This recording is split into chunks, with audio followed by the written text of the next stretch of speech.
समजा रस्त्यावरून चालताना एका कोपऱ्यावर एक वास्तू दिसते. हं, आता त्या तंबूला वरून छप्पर आहे, आत जाण्यासाठी एक छोटा मार्ग आहे, पण आजूबाजूला सिमेंटच्या, विटांच्या किंवा मातीच्या अशा कोणत्याही चार भिंती नाहीत. बरोबर. आता सर्वसामान्य बुद्धीला विचारले की ही एखादी इमारत आहे का, हं, तर साहजिकच उत्तर येईल की नाही, हा तर नुसता तंबू आहे.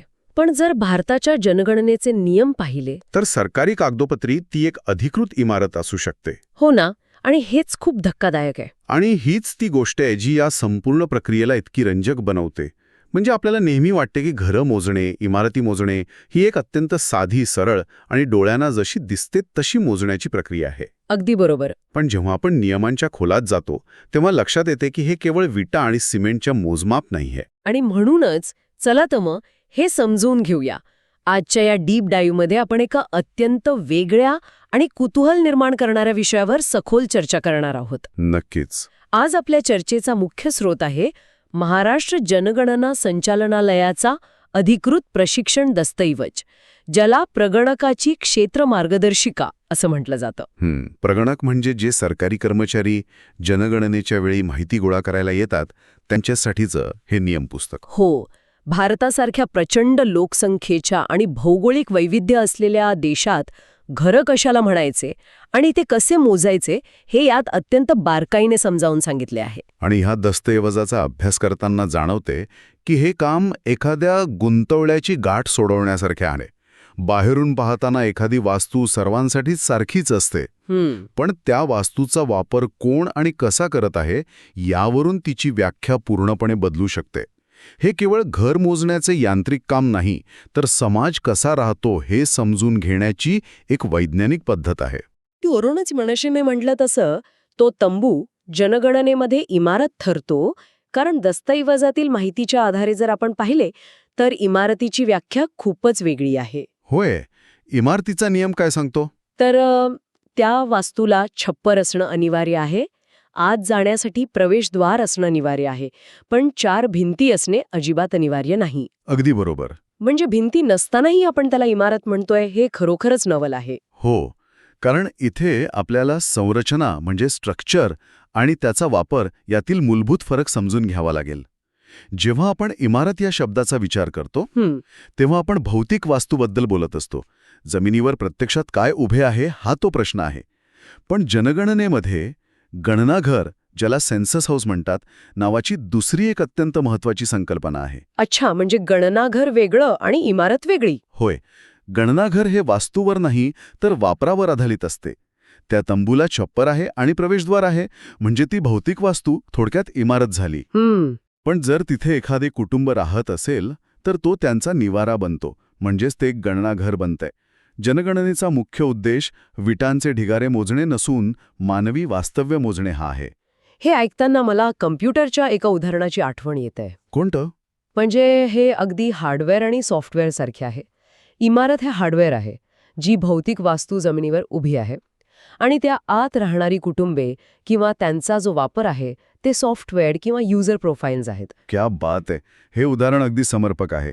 एकाच कम्प्युटरमध्ये किंवा हार्डवेअरमध्ये अनेक वेगवेगळे युजर प्रोफाईल्स असू शकतात. हो ना. तसेच एकच मोठी इमारत असू शकते, पण त्या आत स्वतंत्र प्रवेशद्वार असलेली आणि वेगवेगळ्या कुटुंबांनी वापरलेली अनेक गणनाघरे असू शकतात. प्रगणकाला हेच सॉफ्टवेअर शोधायचं असतं, म्हणजे मानवी वापर शोधायचा असतो. बरोबर. एका इमारतीत एक किंवा अनेक गणनाघरे असू शकतात हे निश्चित करण्यासाठी स्वतंत्र प्रवेशद्वार आणि कुटुंबाचा वापर हे दोन निकष खूप महत्वाचे आहेत. बरं, हे ऐकायला आणि समजायला खूप सोपे वाटते, पण जेव्हा आपण खऱ्या जगाचा विचार करतो तेव्हा परिस्थिती एवढी सोपी नसते, विशेषतः आपल्याकडची शहरं. हो, शहरांची गुंतागुंत वेगळीच असते.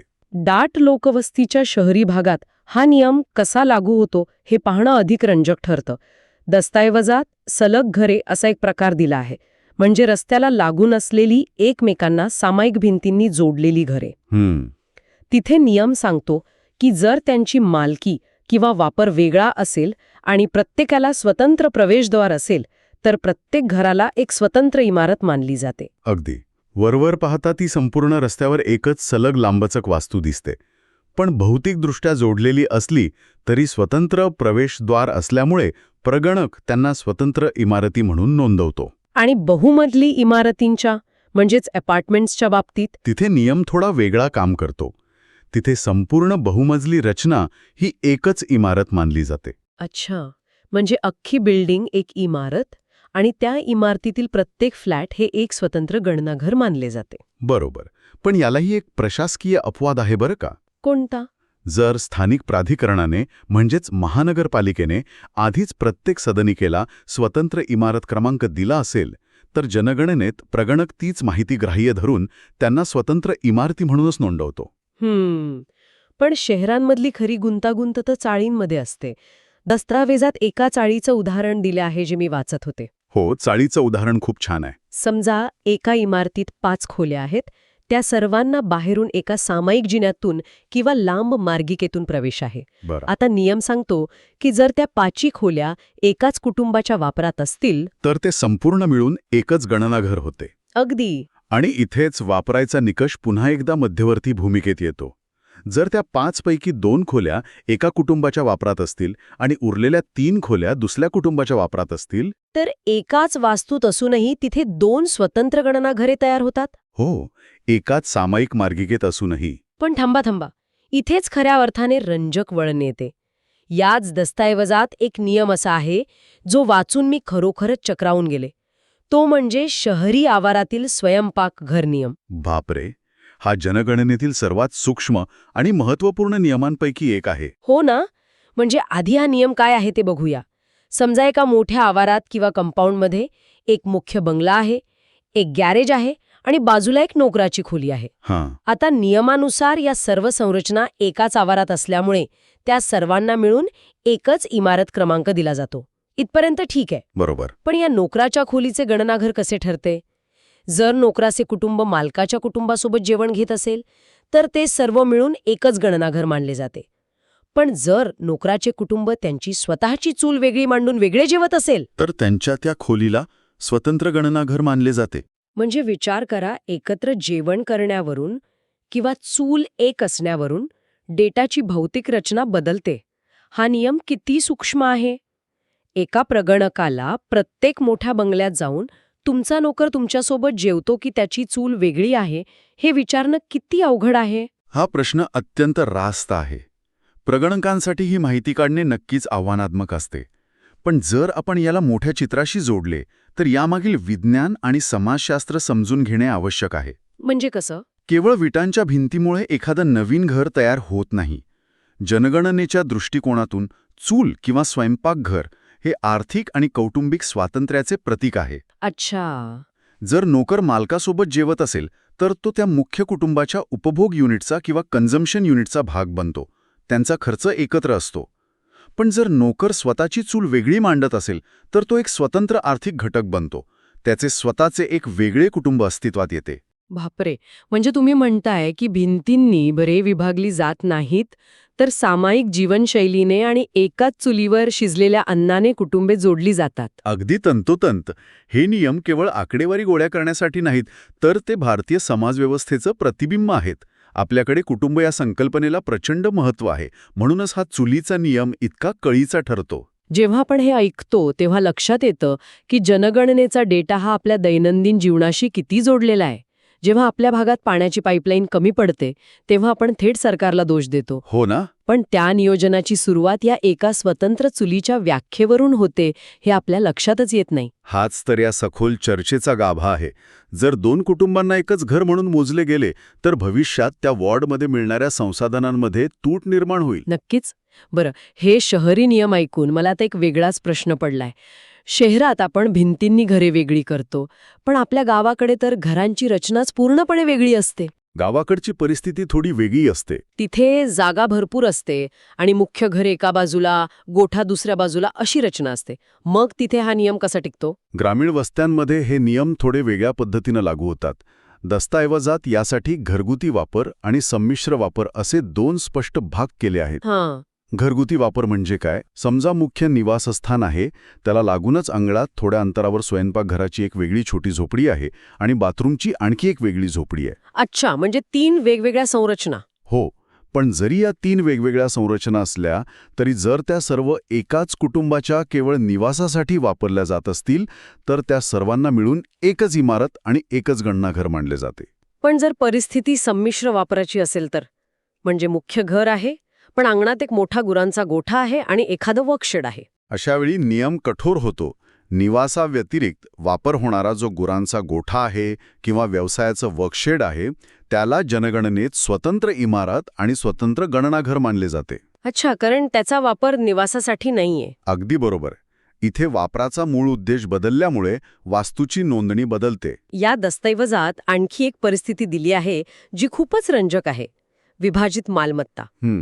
ती सुद्धा एक वेगळीच केस आहे. समजा एखाद्याचे राहते घर रस्त्याच्या एका बाजूला आहे, पण त्यांची बैठक, ज्याला ग्रामीण भाषात बाहेरची खोली म्हणतात, ती रस्त्याच्या पलीकडे बांधलेली आहे. होय, आणि अशा वेळी ती बैठक त्याच कुटुंबाचा भाग असली तरी ती रस्ता ओलांडून पलीकडे असल्यामुळे जनगणनेत ती एक स्वतंत्र इमारत आणि स्वतंत्र गणनाघर मानली जाते. कारण मध्ये रस्ता आलाय. हो, मध्ये एक सार्वजनिक रस्ता आल्यामुळे ती मूळ वास्तूपासून भौतिकदृष्ट्या पूर्णपणे तुटलेली असते. आणि जर एखादा रिकामा भूखंड असेल तर, म्हणजे ओपन प्लॉट, समजा एखाद्याने खूप मोठी जागा घेतली आहे आणि त्याला चारी बाजूनी भक्कम कंपाऊंड वॉल बांधली आहे, त्याला आपण इमारत म्हणू शकतो का? स्पष्ट शब्दात सांगायचे तर नाही. दस्तऐवजात स्पष्ट निर्देश आहेत की अशा भूखंडाची नोंद इमारत म्हणून घेऊ नये. 56 नसल्यामुळे. अगदी बरोबर. आपण सुरुवातीलाच पाहिले की इमारत ठरण्यासाठी छप्पर असणे अनिवार्य आहे. कितीही भक्कम भिंती असल्या तरी जर छप्पर नसेल तर ती इमारत असू शकत नाही. हे खूपच तार्किक आहे. पण असामान्य निवारांबद्दल काय? म्हणजे गावाकडे अनेक मंदिरे असतात, मोठी धान्य गोदामे असतात किंवा शेतावर पंप घरे असतात, मग यांची नोंद कशी होते? या असामान्य निवाऱ्यांच्या बाबतीत प्रगणकाला स्वतःला फक्त एकच मुख्य प्रश्न विचारायचा असतो: तिथे कोणी व्यक्ती राहू शकते का? म्हणजे जर एखाद्या मोठ्या धान्य गोदामात कोणी रखवालदार कायमस्वरूपी राहत असेल तर जनगणनेच्या दृष्टीने ते केवळ गोदाम न राहता एक घर बनते. अगदी बरोबर. इथेही वापर हा शब्द केंद्रस्थानी येतो. भौतिक वास्तूचा मूळ उद्देश काहीही असो, सध्याचा वापर काय हे प्रगणकासाठी महत्वाचे ठरते. एखाद्या मंदिरात जर पुजारी कायमस्वरूपी राहत असेल तर तो भाग त्याचे गणनाघर बनतो. पण जर वास्तू अत्यंत लहान असेल, जिथे माणूस राहू शकत नाही, तर त्यांची नोंद करू नये. आणि वसतिगृहे किंवा हॉटेल्सचे काय? मुख्य इमारतीच्या सर्व खोल्यांना मिळून एकच गणनाघर मानले जाते. पण आवारातील बाहेरील रचना, जसं की आउटहाऊस, स्वतंत्र गणनाघरे असतात. हे सगळं ऐकताना माझ्या मनात एक विचार सतत येतोय. हे एवढे सगळे गुंतागुंतीचे नियम, इतके सूक्ष्म अपवाद, एक प्रगणक प्रत्यक्ष जमिनीवर काम कसे करत असेल? विचार करा, मे महिन्याच्या उन्हात तो शारीरिक आणि मानसिकदृष्ट्या थकलेला असतो. त्याला हे सर्व अचूक कसे आठवेल? म्हणूनच या दस्तऐवजामध्ये एक अत्यंत शास्त्रशुद्ध निर्णय वृक्ष म्हणजे डिसिजन ट्री दिला आहे. अच्छा, एक फ्लो चार्ट. होय, हा फ्लो चार्ट प्रगणकाचे काम खूप सोपे करतो. जेव्हा प्रगणक थकला असतो तेव्हा तो स्वतःच्या मनाने गृहीतके बांधायला सुरुवात करू शकतो. असा मानवी गोंधळ टाळण्यासाठी हा फ्लो चार्ट एका अल्गोरिथमसारखं काम करतो. मला वाटतं या निर्णय वृक्षाचे टप्पे खरोखरच एखाद्या प्रोग्रामिंग अल्गोरिथमसारखे आहेत. पहिला टप्पा आहे भौतिक तपासणी. प्रगणकाने फक्त पाहायचे आणि विचारायचे, छप्पर आहे का? जर उत्तर नाही असेल तर विषय तिथेच संपतो. पण जर उत्तर होय असेल तर तो पुढच्या टप्प्यावर जातो, म्हणजे रचना तपासणी. ती सलग रचना आहे की सामायिक भिंत आहे? आणि सर्वात शेवटचा आणि कळीचा टप्पा म्हणजे वापर तपासणी. प्रवेशद्वार निश्चित झाल्यानंतर आत कोण राहत आहे, एकच कुटुंब की अनेक कुटुंबे, यावरून गणना घरांची संख्या ठरते. बापरे, खूपच पद्धतशीर आहे. आणि सुवर्ण नियम असा आहे की जेव्हा कोणताही संभ्रम असेल तेव्हा नेहमी वापर आणि प्रवेशद्वार या 2 सुवर्ण नियमांकडे परत जावे. तर या सगळ्याचा अर्थ काय होतो? हे केवळ कागदावरचे नियम नाहीत, तर ते एका प्रगणकाला विचार करण्याची दिशा देतात. हे मानवी जीवनातील गुंतागुंत डेटाच्या स्वरूपात सोडवते. अगदी. हे नियम माहितीच्या महापुरात सुसूत्रता आणतात. यामुळे एकाच मानकावर आधारित, त्रुटीरहित आणि विश्लेषणास योग्य असा डेटा संपूर्ण देशभरातून गोळा करता येतो. दस्तऐवजाच्या शेवटी प्रगणकांना दिलेली एक ओळ मला खूप आवडली. तुमची प्रत्येक अचूक नोंद भारताचे योग्य चित्र रेखाटण्यास मदत करते. होय, हा डेटा का महत्वाचा आहे? कारण यावरूनच देशातील घरांची स्थिती, राहणीमान आणि संसाधनांचे वाटप ठरवले जाते. या अचूक नोंदींशिवाय देशाचे कोणतेही धोरण यशस्वी होऊ शकत नाही. नक्कीच. आज आपण पाहिले की जनगणनेचे हे नियम किती सूक्ष्म आणि विचारपूर्वक तयार केलेले आहेत.